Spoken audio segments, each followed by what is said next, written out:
The assembly will come to order. The chief clerk will call the roll. Assemblywoman Anderson, Assemblywoman Benitez Thompson, Assemblywoman Bilbray Axelrod, Assemblywoman Black, Assemblywoman Brown May, Assemblywoman Carlton, Assemblywoman Cohen, Assemblywoman Considine, Assemblywoman Dickman, Assemblywoman Duran, Assemblyman Ellison, Assemblyman Flores, Assemblywoman Gonzalez, Assemblywoman Gorlo, Assemblyman Hathan, Assemblywoman Hanson, Assemblywoman Hardy, Assemblywoman Howdigi, Assemblywoman Kasama, Assemblywoman Krasner, Assemblyman Levitt, Assemblywoman Martinez, Assemblywoman Marzola, Assemblyman Matthews, Assemblyman MacArthur, Assemblywoman Brittany Miller, Assemblyman C.H. Miller, Assemblywoman Monroe Moreno, Assemblywoman Nguyen, Assemblyman O'Neill,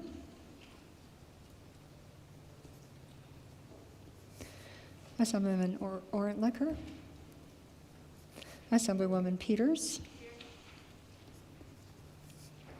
Assemblyman Roberts, Assemblywoman Summers Armstrong,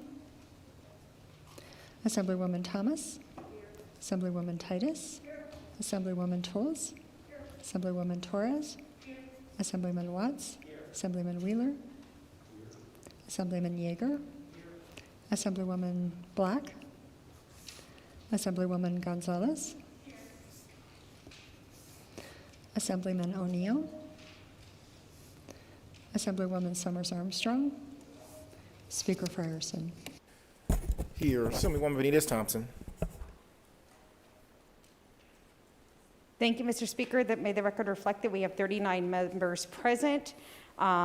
May the record also reflect that Assemblyman O'Neill, Summers Armstrong, and Black are absent. The record shall so reflect there is a quorum. The assembly will please rise for the prayer by Reverend Maggie McNaught of the First United Methodist Church here in Carson City. Holy One, thank you for the women and men who represent us and serve in leadership roles in our home state of Nevada, and for their families.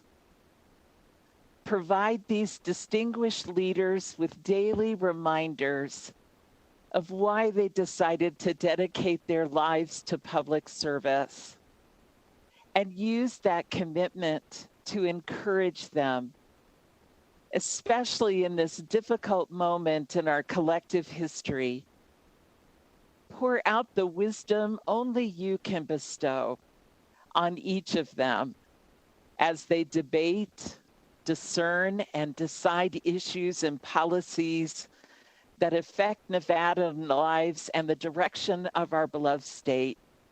You have implanted within us all a grasp of the truth, a thirst for justice, and a belief that we are at our best when our will is consonant with your own. Give our leaders strength to make the wise decisions, for you never summon us to a duty without supplying us the grace to do it. Amen. Please remain standing for the Pledge of Allegiance. I pledge allegiance to the republic for which it stands, one nation, under God, indivisible, with liberty and justice for all. Order Business 2, reading and approval of the journal. Carson City, Thursday, February 18. Mr. Speaker. Assemblywoman Benitez Thompson. Thank you, Mr. Speaker. I move to dispense with further reading of the journal and authorize the Speaker and Chief Clerk to make necessary corrections or additions. You heard the motion. All those in favor, please signify by saying aye. Opposed, nay. Motion carries. Go to Order Business 8, motions, resolutions, and notices. Notice of exemption, February 17, 2021. The Fiscal Analysis Division, pursuant to Joint Standing Rule 14.6, has determined the eligibility for exemption of Assembly Bills numbers 4696 Notice of exemption, February 19, 2021. The Fiscal Analysis Division, pursuant to Joint Standing Rule 14.6, has determined the eligibility for exemption of Assembly Bill Number 147. Sarah Kaufman, Fiscal Analysis Division. Notice of exemption, February 21, 2021. The Fiscal Analysis Division, pursuant to Joint Standing Rule 14.6, has determined the eligibility for exemption of Assembly Bill 143. And the Fiscal Analysis Division, pursuant to Joint Standing Rule 14.6, has determined the eligibility for exemption of Assembly Bills 28, 33, 82, and 93. Sarah Kaufman, Fiscal Analysis Division. Assemblywoman Benitez Thompson. Thank you, Mr. Speaker. I move that persons set forth on the Nevada Legislature's press accreditation list of February 22nd, 2021 be accepted as accredited press representatives, that they be assigned space at the press table in the Assembly chambers, and that they be allowed the use of appropriate broadcasting facilities, and that the list be included in today's journal. All members have a copy of this list on their desk. You all heard the motion. All those in favor, please signify by saying aye. Opposed, nay. Motion carries. Go to Order Business 9, Introduction, First Reading, and Reference of Bills. Assembly Bill 159, introduced by Assemblyman Hanson et al., Senators Hanson et al., an act relating to actions concerning persons limiting the civil liability for certain public schools for personal injury or death resulting from exposure to COVID-19 and providing other matters properly in thereto. Assemblyman Yeager. Thank you, Mr. Speaker. I move that Assembly Bill 159 be referred to your Committee on Judiciary. Without objection, so referred. Assembly Bill 160, introduced by Assemblyman Torres et al., and are relating to offenders, authorizing the court to provide credit for time spent in residential confinement before conviction to reduce the sentence of imprisonment and providing other matters properly thereto. Assemblyman Yeager. Thank you, Mr. Speaker. I move that Assembly Bill 160 be referred to your Committee on Judiciary. Without objection, so referred. Assemblywoman Benitez Thompson, we go to Order Business 1. Thank you, Mr. Speaker. Order Business 1, may the record reflect that Assemblyman O'Neill is present. Thank you. The record shall so reflect. Back at Order Business 9. Assembly Bill 161, introduced by Assemblywomen Torres and Summers Armstrong, an act relating to property, eliminating actions for summary eviction under certain circumstances, making various changes relating to actions for summary eviction, and providing other matters properly thereto. Assemblyman Yeager. Thank you, Mr. Speaker. I move that Assembly Bill 161 be referred to your Committee on Judiciary. Without objection, so referred. Assembly Bill 162, introduced by Assemblyman Ellison et al., Senator Goycochea, an act relating to apprentices, revising provisions governing certain requirements relating to the use of apprentices on public works and providing other matters properly thereto. Assemblyman Flores. Thank you, Mr. Speaker. I move that Assembly Bill 162 be referred to your hardworking Committee on Government Affairs. Without objection, so referred.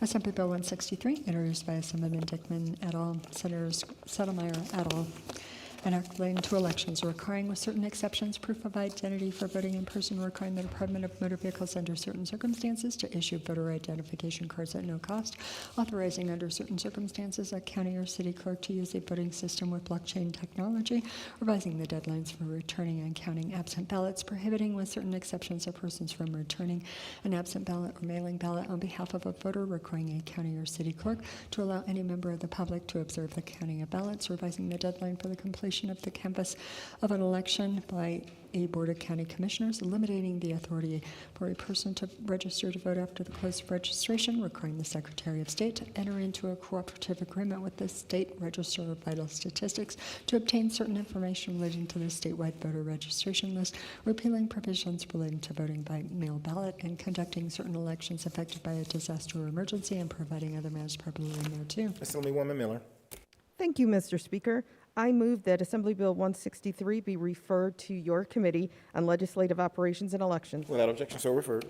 Assembly Bill 164, introduced by Assemblyman Flores et al., an act relating to health care, requiring the Chief Medical Officer to issue a standing order authorizing a pharmacist to dispense a self-administered hormonal contraceptive to any patient, prohibiting certain providers of health care from requiring a screening for cervical cancer more frequently than recommended to receive a prescription for a self-administered hormonal contraceptive, authorizing a pharmacist to dispense a self-administered hormonal contraceptive to any patient, and providing other matters properly thereto. Assemblywoman Wynn. Thank you, Mr. Speaker. I move that we refer Assembly Bill 164 to your Committee on Health and Human Services. Without objection, so referred. Assembly Bill 165, introduced by Assemblyman Hardy et al., Senators Beck et al., an act relating to veterans, removing the 5-year limitation on assessing certain tuition charges against honorably discharged veterans, and providing other matters properly thereto. Assemblywoman Bilbray Axelrod. Mr. Speaker, I move that AB 165 be referred to your Committee on Education. Without objection, so referred. Assembly Bill 166, introduced by Assemblyman Hafen, enacting campaign practices requiring under certain circumstances a person, committee for political action, political party, or committee sponsored by a political party to disclose certain information when advocating expressly for or against a candidate or group of candidates, or soliciting a contribution by text message and providing other means properly thereto. Assemblywoman Miller. Thank you, Mr. Speaker. I move that Assembly Bill 166 be referred to your Committee on Legislative Operations and Elections. Without objection, so referred. Assembly Bill 167, introduced by Assemblyman Levitt, enacting education requiring the Board of Trustees of a school district, the governing body of a charter school, a university, a state college, or a community college to include certain information on an identification card issued to a pupil or student as applicable and providing other means properly thereto. Assemblywoman Bill Bray Axelrod. Thank you, Mr. Speaker. I move that AB 167 be referred to your Committee on Education. Without objection, so referred. Now go to order of business 15. My understanding is we have several remarks from the floor. Assemblyman O'Neill. Thank you, Mr. Speaker. First, let me apologize for my tardiness today. I will ensure you it will not occur again. I'm not used to such efficiency in the floor. Also, I would like to, today is George Washington's birthday, his 289th birthday, may I say, the father of our country. And I would like to debunk a common myth about our president, that Washington had wooden teeth. Throughout his life, he used numerous full and partial dentures that were constructed of materials including human, cow, horse teeth, ivory, lead, tin, alloy, copper, alloy, silver alloy, but wood was never used. A mail packet that included a personal letter from Washington requesting dental cleaning tools had been intercepted by the British and convinced them that the Washington forces would stay in camp near New York.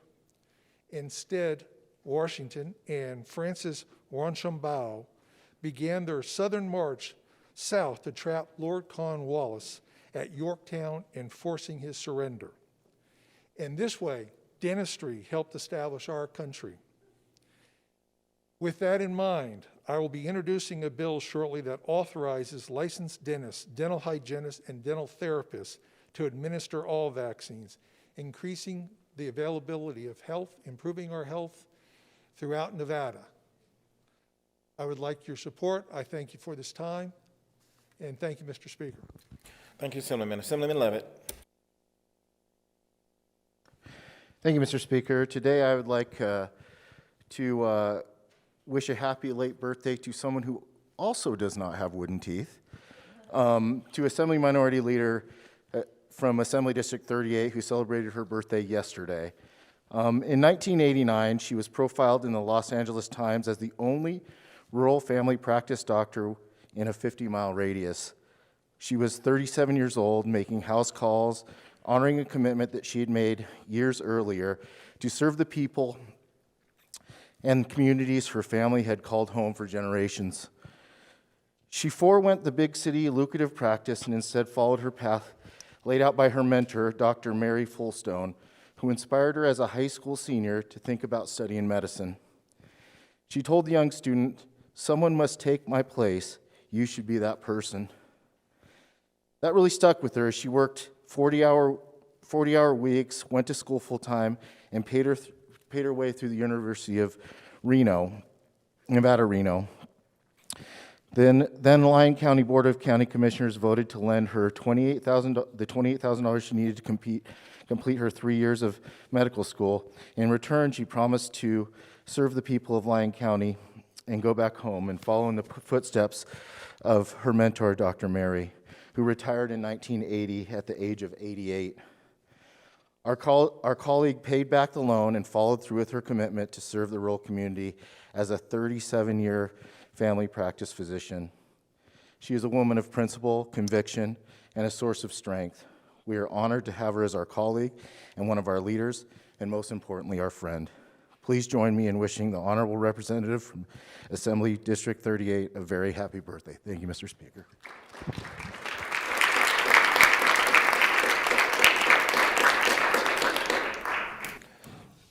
Assemblyman Hafen. Thank you, Mr. Speaker. Order Business 15. Order Business 15. In keeping with the theme of birthday wishes, I would like to wish my son, Harrison, a very happy birthday. Today's his birthday. I wish I could be there with you, son, but I'm up here serving the great state of Nevada. Thank you, Mr. Speaker. Happy birthday, Harrison.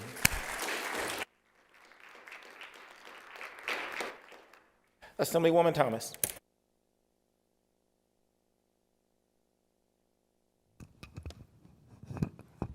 Thank you, Mr. Speaker. I'm representing Assembly District 17 in beautiful North Las Vegas.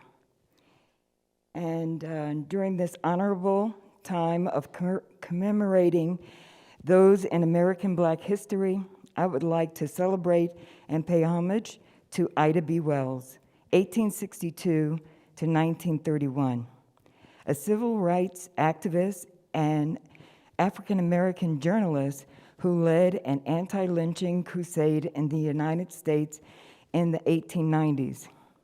Using statistics and quantitative data, Ms. Wells concluded that lynching was a means to keep blacks, who were very economically competitive at this point, to keep blacks down.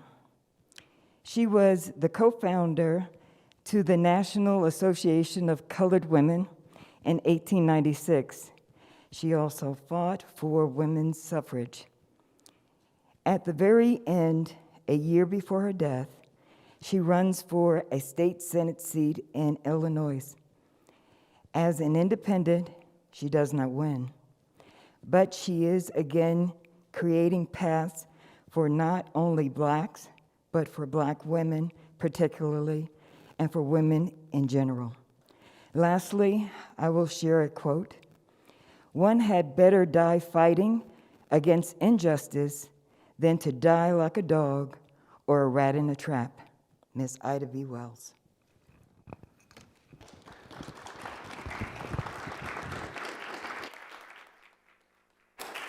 Thank you, Assemblywoman Benitez Thompson.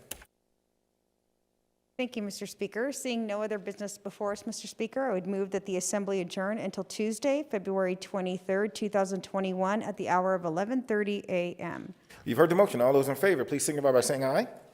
Opposed, nay. Motion carries. We are adjourned.